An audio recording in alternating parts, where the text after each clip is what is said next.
ಪಾದಕ್ಕೆ ವಂದಿಸಿ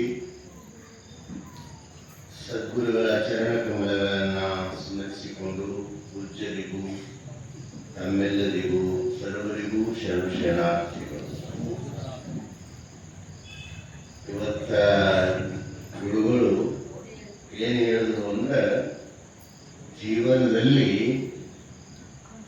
ಯಶಸ್ವಿಯಾಗಬೇಕಾದ್ರೆ ಕಷ್ಟನೂ ತಗೊಳಕ್ ನಾವು ತಯಾರಿರ್ಬೇಕು.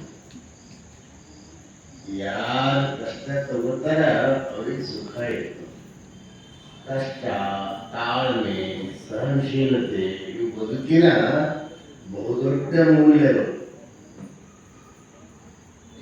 ಅವು ನಾವು ಸುಖ ಬಯಸಬಾರ್ದಂತಲ್ಲ, ಆದ್ರೆ ಆ ಸುಖ ಸಿಗ್ಬೇಕಾದ್ರೆ ಸ್ವಲ್ಪ ಕಷ್ಟ ತಾಳದನ್ನೇ ಮುಂದೆ ಸುಖ ಸಿಗ್ತದೆ. ಈಗಾಗಲೇ ಗುರುಗಳು ಹೇಳೋದು ಉದಾಹರಣೆ, ಆಕೆ ತಾಯಿ ಅತಿ ಪ್ರೀತಿಯಿಂದ ನೋಡಿದ್ರೆ ಮಗುವಿಗೆ ನಡಿಲಕ್ಕೂ ಕಲಿಸಲಿಲ್ಲ. ಆಕೆ ಊಟ ಮಾಡಿಸೋದು, ಬದಲಾಗಿ ಎತ್ಕೊಂಡು 4 ವರ್ಷ ಆದ್ರೇನು 5 ವರ್ಷ ಆದ್ರೆ ಹಂಗೆ ಇರ್ತದೆ, ನಡಿಲಕ್ಕೆ ಕಲಿತದೆ ಹೆಂಗಲ್ಲ. ಅದಕ್ಕೆ ತಾಯಿ ಒಳ್ಳೆ ರೀತಿಯಿಂದ ಮಕ್ಕಳಿಗೆ ಕಷ್ಟ, ಅವ್ರ ಸ್ವಂತ ಅತಿಯಾದ ಮುದ್ದನು ಮಕ್ಕಳಿಗೆ ಸೋಮಾರಿತನ ಮಾಡ್ತದೆ. ಅತಿಯಾದ ಪ್ರೀತಿನೂ ಮಕ್ಕಳಿಗೆ ಅದು ಹಾಳು ಮಾಡ್ತದೆ. ಪ್ರೀತಿ ಇರಬೇಕು, ಯಾವುದಕ್ಕೆ ಇರಬೇಕು ಅದಕ್ಕೆ ಇರಬೇಕು. ಹಾಗೆ ನಾವು ಹತ್ತುಕೊಂಡು ಮಕ್ಕಳಿಗೆ ಪ್ರೀತಿ ಪ್ರೇಮ ಮಾಡಬೇಕು. ಅದಕ್ಕೆ ನಾವು ಕಷ್ಟ, ಅವ್ರ ಇನ್ನೊಂದು ಉದಾಹರಣೆ ಬಹಳ ಚಂದ ಹೇಳೋದು, ಎದ್ರ ಮೇಲೆ ಅದು ಹಾಡನ್ನು ಹಾಡೋದು. ನಿಚ್ಚಣಿಕೆ ಹೆಚ್ಚು ಕಟ್ಟೆ ತಾಳಾದಕ್ಕ ಎಲ್ಲ ಕಡೆ ತುಳಿಸ್ಕೊಂತು, ಅದು ಕಲ್ಲು ಪೆಟ್ಟು ತಾಳ್ಕೊಂಡದಕ್ಕ ಅದು ಗುಡ್ಯಾಗ ಹೋಗಿ ಮೂರ್ತಿಯಾಗಿ ಲಕ್ಷಾಂಗಟ್ಟಲೆ ಜನ ಪೂಜೆ ಮಾಡ್ತಾರೆ. ಹಂಗೆ ಜೀವನದೊಳಗ ನಾವು ತಾಳ್ಮೆ, ಸಹನಶೀಲತೆ ಮತ್ತು ಕಷ್ಟ ಇವು ಬಂದ್ರೆ ನಾವು ಹೆದರಬಾರದು.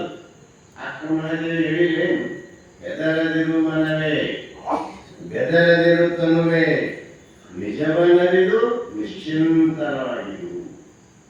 ನಿಜವನ್ನರಿದು ನಿಶ್ಚಿಂತನಾಗಿ, ಹೆದರಬೇಡ, ಅಂಜಬೇಡ. ಏನ್ ಬಂದು ಬರಲಿ, ಆಕ್ರಮಣದಲ್ಲಿ ಏನು ಬಂದಿಲ್ಲ.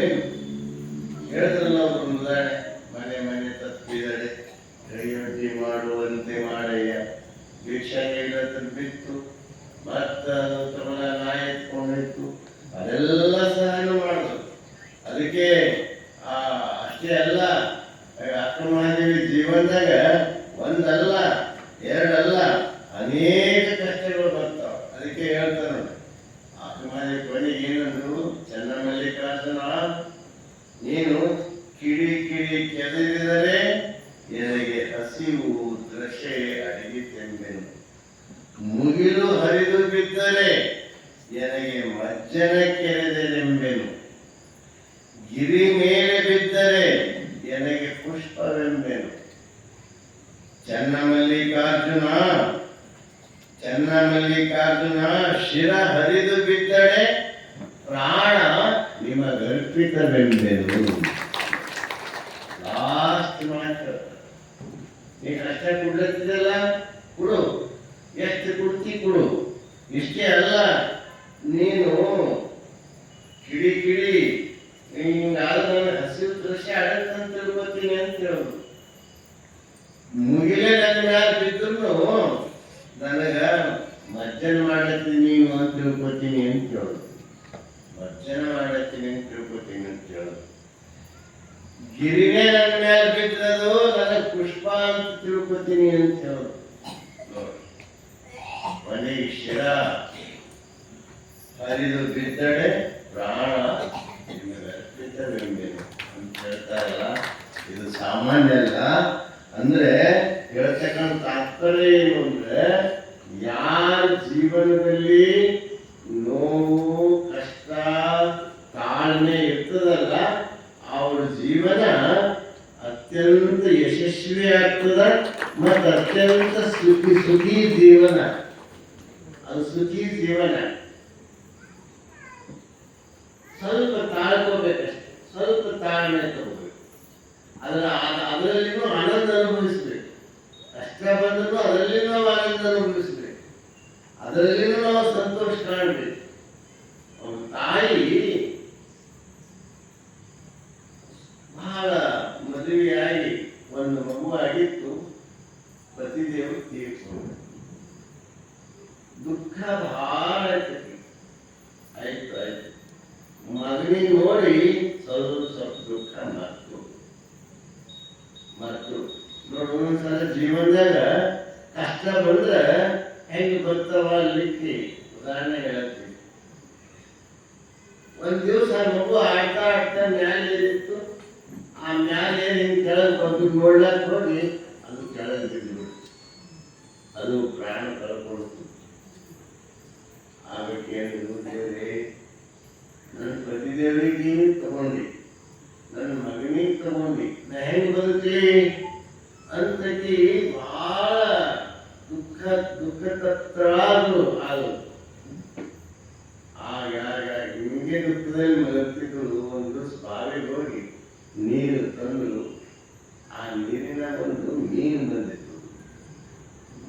ಅದು ಒಳಗೆ ಹೋಗ್ಯದ. ಅದು ಮನೆಗೆ ಬಂದು ನೋಡ್ತಾರ, ಅವಾಗಿನ ಮೀನು ಕಾಣುತ್ತೆ.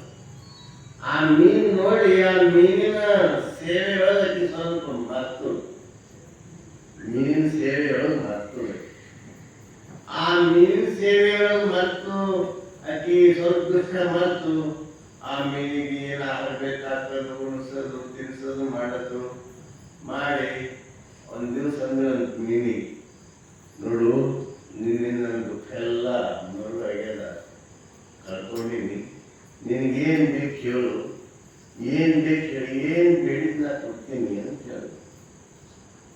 ಅವಾಗ ನನ್ನ ಜೀವ ಬೇಕಾದ್ರೂ ನಾನು ಕೊಡ್ತೀನಿ ಅಂದ್ರೆ, ಇಲ್ಲ ನಿನ್ನ ಜೀವ ಬೇಡ, ಏನು ಬೇಡ, ನನಗ ಎಲ್ಲಿಂದ ತಂದಿದ್ದೆಲ್ಲ ಅಲ್ಲಿ ಹೋಗಿ ಬಿಟ್ಕೊಡು ಅಂತಂದ್ರೆ. ಆಗಕ್ಕೆ ಅಂದ್ರು ಆ ಮೀನಂತೂ ನೈಟಿ ಅಂದ್ರು, ನಾನು ಏನು ಕಡಿಮೆ ಮಾಡಿ, ನಿನ್ನ ಸಮಯ ಪ್ರಕಾರ ಏನು ಕಡಿಮೆ ಮಾಡಿ, ಇಲ್ಲ ನನಗ ವಿಶಾಲವಾದ